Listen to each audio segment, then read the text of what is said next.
Welcome back to my channel for my weekly Human Design Transit Report called What's New with Human Design.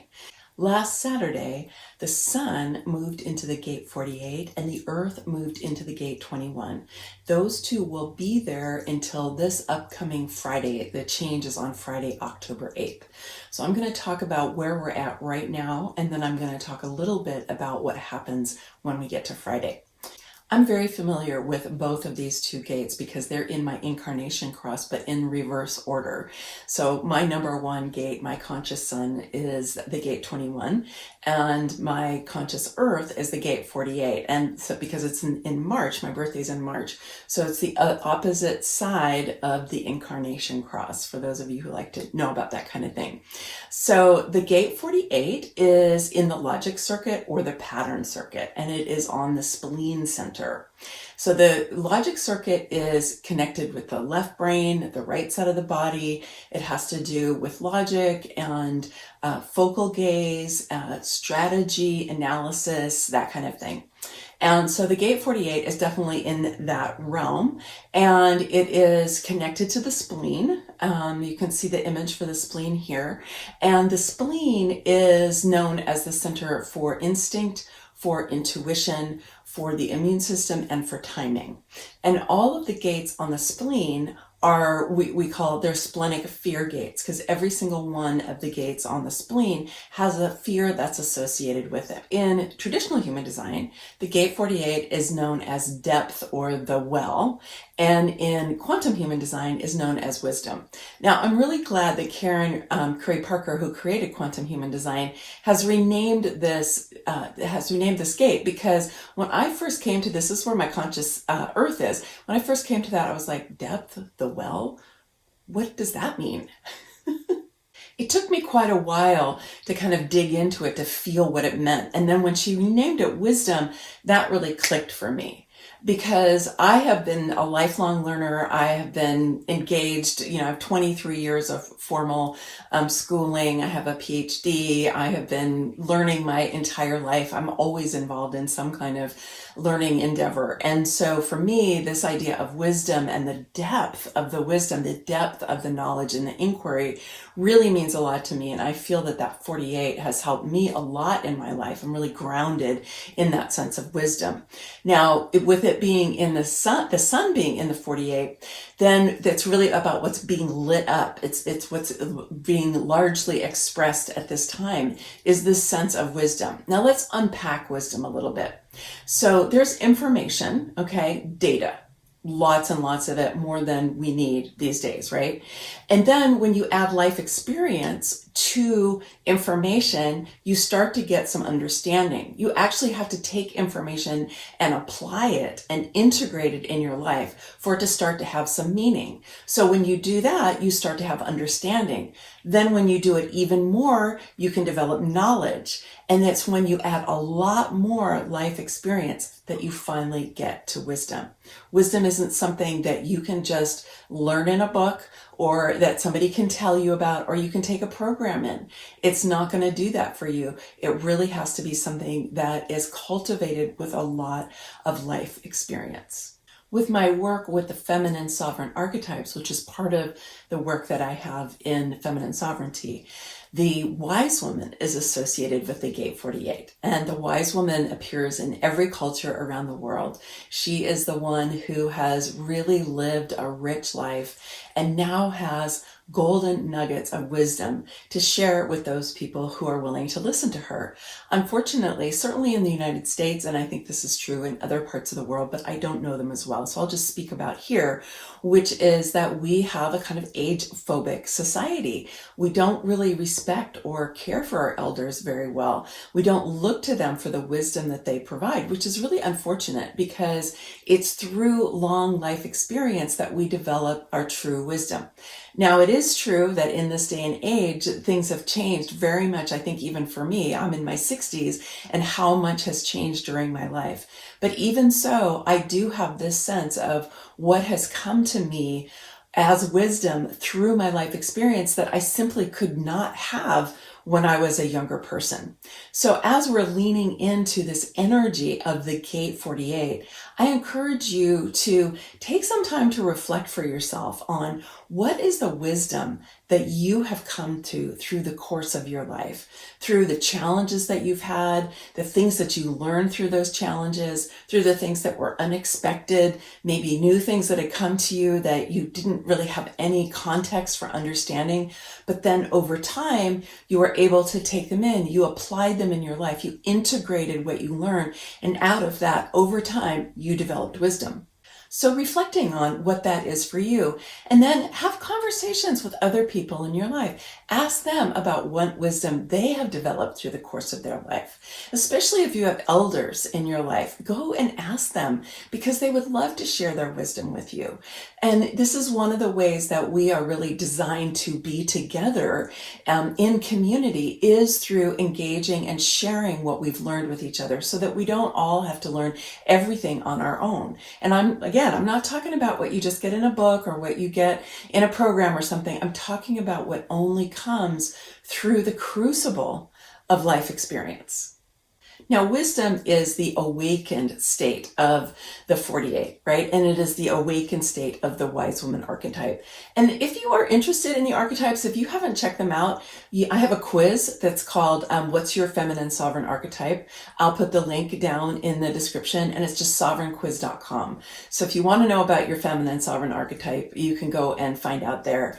And if you want to know more about the wise woman, you can just let me know. Okay. Now, the shadow side of the 48 is when we use our knowledge to try to manipulate or control other people.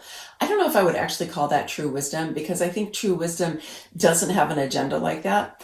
But when we're not in a place of really truly being confident in ourselves, we can manipulate or control with our knowledge. And I think we see this a lot in the world today. I would call that the shadow aspect of the 48. And then the disempowered aspect is when we just think we don't know enough.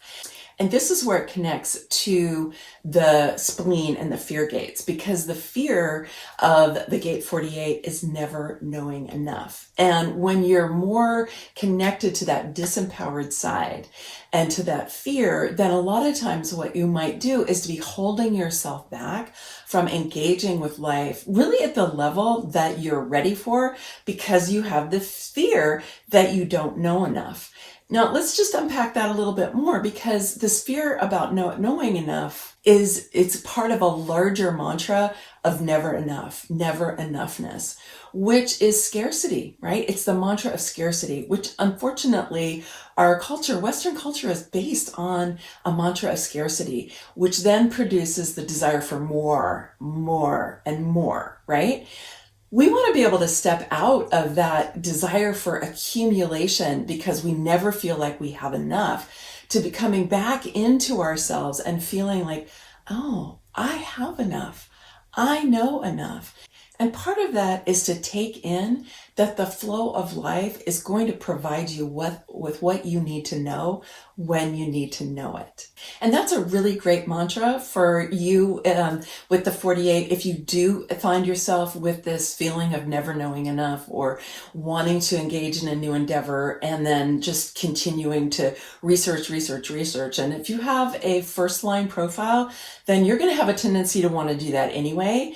And if you have a third line profile, you might have a tendency to want to experiment a lot. So if you have a first line or a third line profile, you also want to watch out for this, because those combined can really get in your way sometimes of moving forward in the way that you actually are ready for and you deserve. The other piece is there's an old Sufi saying that says you can experience abundance by simply having gratitude for what you have already received. And we've always received something in our lives. It's a mindset shift that helps us to move out of this kind of grasping feeling of never knowing enough, never having enough, never being smart enough, never being good enough, never being pretty enough, never whatever enough, right? All of that into the recognition that actually the flow of life is going to bring me what I need to know when I need to know it. And I have gratitude for everything that I have already received up until now. The good thing about the fear gates on the spleen is that they're relatively easy to move through because they're based in a kind of old instinctual reaction to things, which isn't often appropriate for the present moment, for the moment that you're in right now. So it's helpful to just kind of step back and take an honest look at yourself, take an honest look about what you already know, and to appreciate yourself for that. One of the things I suggest to clients often is to make a list of all of the different, the kinds of education that you've had in your life. So the regular kind of schooling, primary school, secondary school, high school, if you went to college, graduate school, and all of that. But then all of the other educational things that you did in your life, plus the life experiences that helped you to come to be the person who has the level of wisdom that you have right now. And so when you start to feel like you don't know enough, you can go take a look at that list and have a little reality check with yourself, and it can help you just pop out of that fear of not knowing enough. The gate 21, which is my conscious sun, and this week is the Earth is lighting it up. The gate 21 in traditional human design is known as control. Actually, control. And in quantum human design, it's been renamed as self-management. It is part of the tribal circuit, and the subcircuit of that is the ego or the community circuit, which you can see right here. And it is part of what's called the money line, which connects the will center to the throat. And the reason that that's called the money line is it's all about the management and distribution of resources. And the 21, the mate of the 21 is the 45, which is on the throat, which is known as the king or the queen gate or natural leadership in quantum human design. So let's talk about the will center for a second. So the will center is one of the motors in the chart. So it does have power, but it doesn't have inexhaustible power, and it doesn't even have truly consistent power for a long period of time. The mantra for the will center is that it works to rest. So you can think about this individually, and we can also think about it in our communities because it is tribal. So it's about our communities. And so it's about, we have the energy to expend for a period of time, but then we need to rest. It's not sustainable forever without having any rest time. This is something we really need to get in our culture. We need to get it as individuals, we need it in our families, we need it in our communities, and we certainly need it as a global people. But since it's tribal, it's relatively close in. And tribal energy is how we know who we are as a people. It's how we define ourselves. It's how we might differentiate ourselves in some ways from other people. And so when we're looking at that will center and that it works to rest, we want to see how good are we being with ourselves and with our families and our communities around being able to make sure we have rest periods. I think most of us work plenty hard enough, actually. And so it's more often about that rest period and knowing that we have these cycles that we need to take care of. Now, the 21 is on the will center. And so it is about the management of resources. When it was first introduced to me, it was introduced as the CEO gate, the CEO of a company, because the CEO is the one who's managing the resources of the company. And I kind of related to that in the sense that I've been a project manager, I've run academic programs, I've often have run different types of organizations and so on. So I definitely have that capacity. But it's not necessarily my happy place. But when I look at it more as the management of energy and the management of resources for me individually, and then in my family, and then in my own little company and in my communities, then that I start to get more lit up about that. And the idea that Karen has about calling it self-management, I think is helpful in the sense that it can help us to be like, okay, how am I managing my own energy?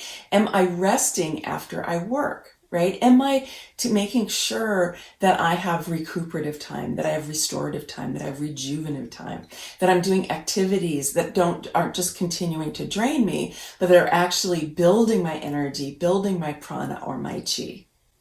So my suggestion is that you take a look at yourself and what you're doing for yourself and in your family and for people who are close in, and to be noticing, are we making sure that we are managing our energy well? Are we taking care of ourselves? Are we restoring ourselves? Are we eating good food? Are we breathing enough? Are we drinking high quality water? Are we getting good exercise? You know, these are like the fundamentals, really the basics that we need to be managing our energy. But then for those of you who know human design pretty well, you want to take a look at what's happening in your chart, and are you managing the energies that are available to you in your chart?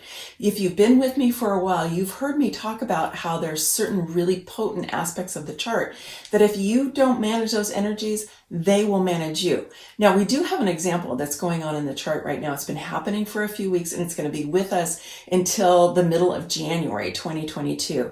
And that is that the nodes, the north node and the south node of the moon, are lighting up the channel 3420, which is known as the channel of the manifesting generator. Now, this is a very powerful and fast channel. And the 34 is known as it's known as the busy gate, and it's also known as the gate of power. Okay. So that is an energy, the energy of the 34, which I do have defined in my chart.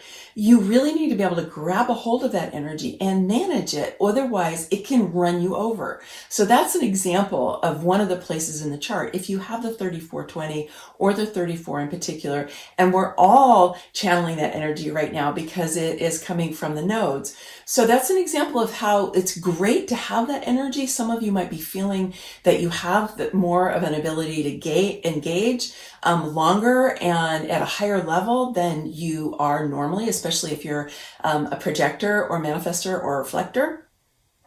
But even so, you still need to be able to manage that energy, because even manifesting generators can burn themselves out if they're not making sure that they're managing their energy appropriately. A couple of days ago, I pre-recorded a session with my friend and colleague, Christine Arilo, that has to do with self-sustainability practices for purpose-driven women. Now, we did this for the conference that I am hosting that's starting in just a couple of days. It actually started today with some of the pre-records going out. Christine's is going to be available on Wednesday, October 6th. And she talked in that session a lot about how we can take care of our own energy and like self-sustainability practices, right? Largely by being able to tune into the cycles of nature, and also being able to assess if we're living in a state of intensity all the time. We can have this frenetic energy, or whether we're able to be more in the flow, where maybe we're cruising and we're engaging and we're getting a lot done, but we're in a flow, right? We don't have really frenetic energy, right? Or if we're resting and we're restoring and we're rejuvenating. So I encourage you to go and check that one out. You can still register for the conference. It's free. The link will be down in the description. And Christine was absolutely brilliant about it. So if you're wondering about that, I would encourage you to watch it. Of course, managing resources also has to do with things like, managing our finances and managing our attention. Like, what are we giving our attention to? We live in a culture that is constantly grabbing our attention, right? Distracting us this way or the other way. Getting notifications here and there, and, telling us to go and watch this or whatever. It's a lot. So it's like being able to make sure that we are managing our attention, we're managing our finances, that we have the right amount coming in and the right amount going out. It's not necessarily about accumulating a whole lot, right? It's not necessarily about hoarding, but it is about making sure that we're on track with how we're managing our financial flow. And then it has to do with our energy flow, individually, in our families and in our communities, but also collectively on a larger scale. Now, on Friday, we have a big and very interesting shift going on. I talked about this a lot in a video that I released last week that you can go and check out. It has to do with planning with the transits.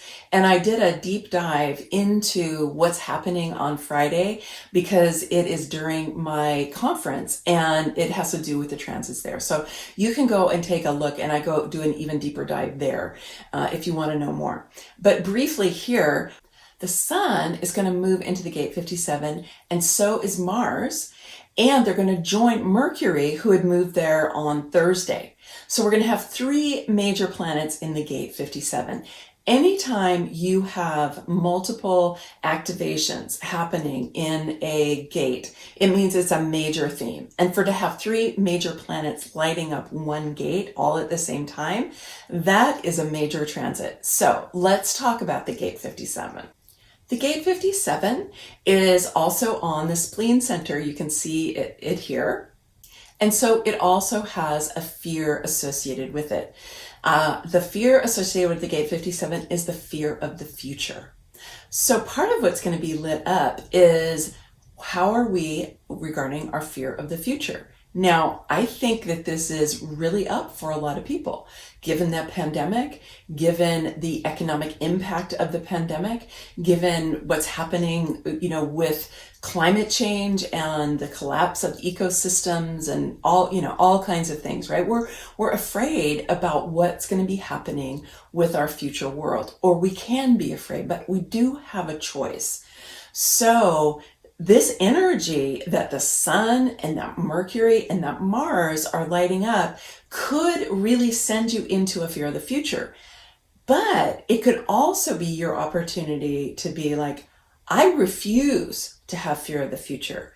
I'm going to decide instead to turn my attention to the awakened aspect of the 57, which is intuition.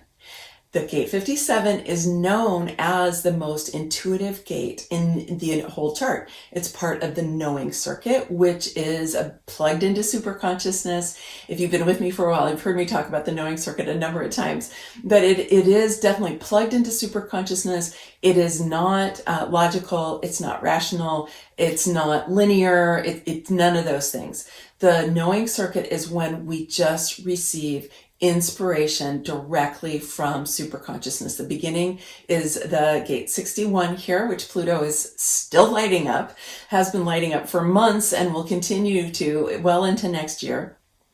And so we have some potent energy coming to us through this knowing circuit. So we want to be paying attention as these 3 planets are lighting it up starting on Friday. My suggestion to you is to maybe do a little journaling for yourself about what are you afraid of with the future, for you personally, for your own family, and then maybe for the world. Like, bring it to the surface. I think most of us spend a lot of time and energy suppressing our fear of the future because it's kind of like, what am I going to do with that, right? What am I going to do about all the things that are happening? And so that can just lead to a lot of tension in the physical body. So my suggestion is that you give yourself some time and space and you just start writing it out. And you don't have to wait till Friday to do it. I actually would suggest that you do it before it starts getting really lit up by these planets, just to be unpacking it a little bit for yourself, so that by the time all these planets are lit up on Friday, you're going to be like, oh, yeah, okay, I understand what some of my fears are. And I can be like, okay, well, maybe some of these are grounded in something that has some, tangible reality in my life right now. But maybe some of them are just something I'm giving a lot of energy to. And yes, there are challenges in my life. There are challenges in the world. Absolutely. I'm not going to go and stick my head in the sand and, pretend like that isn't true. But I'm also not going to allow myself to be taken over and to be run by my fear of the future. So if you have this defined in your chart, which I do, I know I'm going to be using this time to be helping out, clear out any fear of the future that I have, which every once in a while I fall into. I'm pretty good about it because I'm very committed to the higher expression, which is intuition. Right? It's about really being able to open my intuition and connect to higher consciousness. And my take on this, and you may have heard this from me before, is that I think that those big issues that we have in our world today, we are going to be able to meet them and solve them with divine inspiration. I don't actually think we're going to be able to do it with our own just human minds.